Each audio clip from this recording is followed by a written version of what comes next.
Welcome to the Plume and Page. Today's story is Pride and Prejudice by Jane Austen. Chapter 55. A few days after this visit, Mr. Bingley called again, and alone.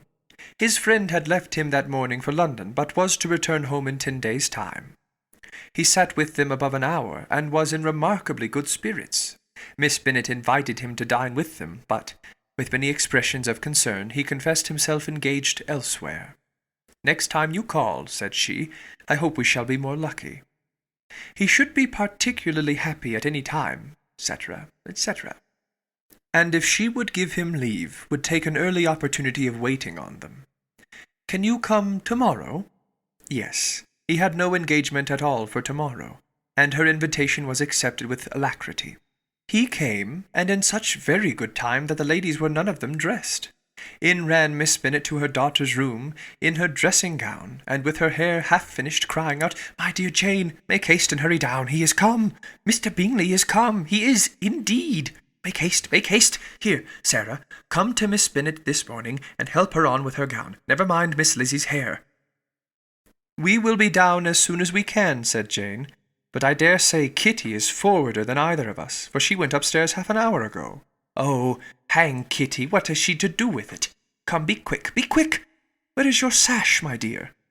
But when her mother was gone, Jane would not be prevailed on to go down without one of her sisters. The same anxiety to get them by themselves was visible again in the evening. After tea, Mr. Bennet retired to the library, as was his custom, and Mary went upstairs to her instrument. 2 obstacles of the 5 being thus removed, Miss Bennet sat looking and winking at Elizabeth and Catherine for a considerable time without making any impression on them. Elizabeth would not observe her, and when at last Kitty did, she very incoherently said, "What is the matter, mamma? What do you keep winking at me for? What am I to do?" "Nothing, child, nothing. I do not wink at you." She then sat still 5 minutes longer, but unable to waste such a precious occasion, she suddenly got up, and saying to Kitty, "Come here, my love, I want to speak to you," took her out of the room. Jane instantly gave a look at Elizabeth, which spoke her distress at such premeditation, and her entreaty that she would not give in to it. In a few minutes, Miss Bennet half opened the door and called out, "Lizzie, my dear, I want to speak with you." Elizabeth was forced to go. "We may as well leave them by themselves, you know," said her mother, as soon as she was in the hall. "Kitty and I are going upstairs to sit in my dressing-room." Elizabeth made no attempt to reason with her mother, but remained quietly in the hall till she and Kitty were out of sight, then returned into the drawing-room. Miss Bennet's schemes for this day were ineffectual. Bingley was everything that was charming, except the professed lover of her daughter. His ease and cheerfulness rendered him a most agreeable addition to their evening party, and he bore with the ill-judged officiousness of the mother, and heard all her silly remarks with a forbearance and command of countenance particularly grateful to the daughter.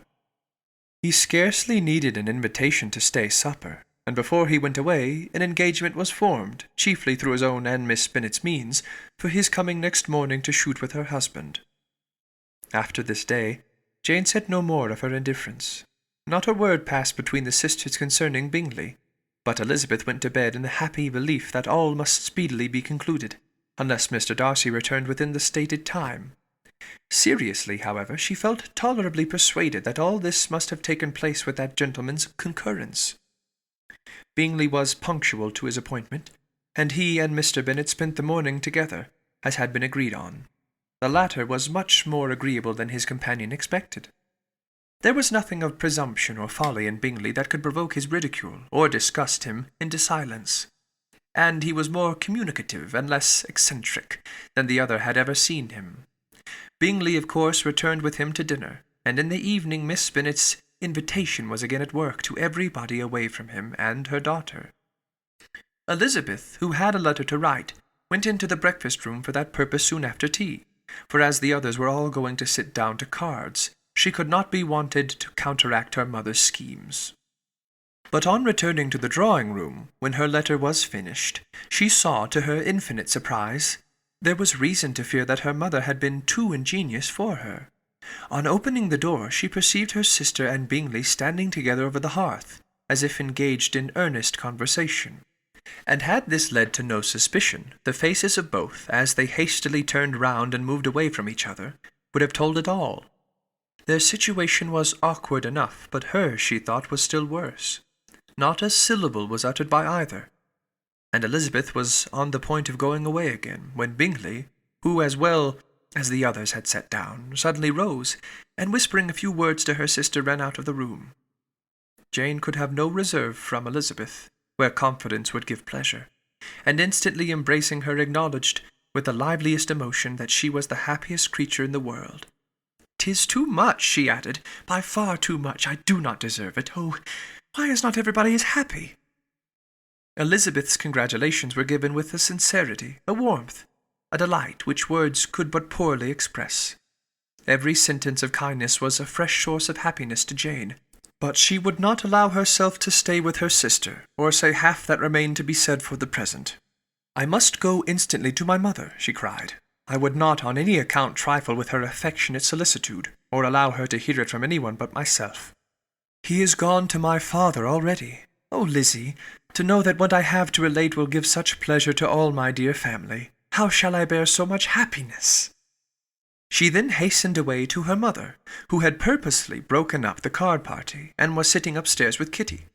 Elizabeth, who was left by herself, now smiled at the rapidity and ease with which an affair was finally settled, that had given them so many previous months of suspense and vexation. "And this," said she, "is the end of all his friends' anxious circumspection, of all his sister's falsehood and contrivance, the happiest, wisest, most reasonable end." In a few minutes she was joined by Bingley, whose confidence with her father had been short and to the purpose. "Where is your sister?" said he hastily, as he opened the door. "With my mother upstairs. She will be down in a moment, I dare say." He then shut the door, and, coming up to her, claimed the good wishes and affection of a sister. Elizabeth honestly and heartily expressed her delight in the prospect of their relationship. They shook hands with great cordiality, and then, till her sister came down, she had to listen to all he had to say of his own happiness, and of Jane's perfections. And in spite of his being a lover, Elizabeth really believed all his expectations of felicity to be rationally founded, because they had for basis the excellent understanding and super-excellent disposition of Jane, and a general similarity of feeling and taste between her and himself. It was an evening of no common delight to them all. The satisfaction of Miss Bennet's mind gave a glow of such sweet animation to her face as made her look handsomer than ever. Kitty simpered and smiled, and hoped her turn was coming soon. Miss Bennet could not give her consent or speak her approbation in terms warm enough to satisfy her feelings, though she talked to Bingley of nothing else for half an hour. And when Mr. Bennet joined them at supper, his voice and manner plainly showed how really happy he was. Not a word, however, passed his lips in allusion to it, till their visitor took his leave for the night. But as soon as he was gone, he turned to his daughter and said, "Jane, I congratulate you. You will be a very happy woman." Jane went to him instantly, kissed him, and thanked him for his goodness. "You are a good girl," he replied, "and I have great pleasure in thinking you will be so happily settled. I have not a doubt of your doing very well together. Your tempers are by no means unlike. You are each of you so complying that nothing will ever be resolved on, so easy that every servant will cheat you, and so generous that you will always exceed your income. I hope not so. Imprudence and thoughtlessness in money matters would be unpardonable in me." "Exceed their income, my dear Mr. Bennet," cried his wife. "What are you talking of? Why, he has 4,000 or 5,000 a year, and very likely more." Then addressing her daughter, "Oh, my dear, dear Jane, I am so happy. I am sure I shan't get a wink of sleep all night. I knew how it would be. I always said it must be so at last. I was sure you could not be so beautiful for nothing. I remember, as soon as ever I saw him when he first came into Hertfordshire last year, I thought how likely it was that you should come together. Oh, he's the handsomest young man that ever was seen." Wickham, Lydia, were all forgotten. Jane was beyond competition her favourite child. At that moment she cared for no other. Her younger sister soon began to make interest with her for objects of happiness, which she might in future be able to dispense. Mary petitioned for the use of the library at Netherfield, and Kitty begged very hard for a few balls there every winter. Bingley, from this time, was of course a daily visitor at Longbourn, coming frequently before breakfast, and always remaining till after supper, unless when some barbarous neighbour, who could not be enough detested, had given him an invitation to dinner which he thought himself obliged to accept. Elizabeth had now but little time for conversation with her sister, for while he was present, Jane had no attention to bestow on anyone else. But she found herself considerably useful to both of them in those hours of separation that must sometimes occur. In the absence of Jane, he always attached himself to Elizabeth, for the pleasure of talking of her, and when Bingley was gone, Jane constantly sought the same means of relief. "He has made me so happy," said she one evening, "by telling me that he was totally ignorant of my being in town last spring. I had not believed it possible." "I suspected as much," replied Elizabeth. "But how did he account for it?" "It must have been his sister's doing. They were certainly no friends to his acquaintance with me, which I cannot wonder at, since he might have chosen so much more advantageously in many respects. But when they see, as I trust they will, that their brother is happy with me, they will learn to be contented, and we shall be on good terms again, though we can never be what we once were to each other." "That is the most unforgiving speech," said Elizabeth, "that I ever heard you utter. Good girl, it would vex me indeed to see you again the dupe of Miss Bingley's pretended regard.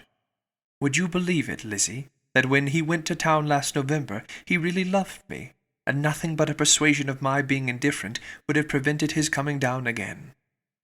He made a little mistake, to be sure, but it is to the credit of his modesty." This naturally introduced a panegyric from Jane on his diffidence, and the little value he put on his own good qualities. Elizabeth was pleased to find that he had not betrayed the interference of his friend, for, though Jane had the most generous and forgiving heart in the world, she knew it was a circumstance which must prejudice her against him. "I am certainly the most fortunate creature that ever existed," cried Jane. "Oh, Lizzie, why am I thus singled from my family and blessed above them all? If I could but see you as happy, if there were but such another man for you. If you were to give me 40 such men, I never could be so happy as you. Till I have your disposition, your goodness, I never can have your happiness. No, no, let me shift from myself. And perhaps, if I have very good luck, I may meet with another Mr. Collins in time." The situation of affairs in the Longbourn family could not be long a secret. Miss Bennet was privileged to whisper it to Miss Phillips, and she ventured, without any permission, to do the same by all her neighbours in Meryton. The Bennets were speedily pronounced to be the luckiest family in the world, though only a few weeks before, when Lydia had first run away, they had been generally proved to be marked out for misfortune.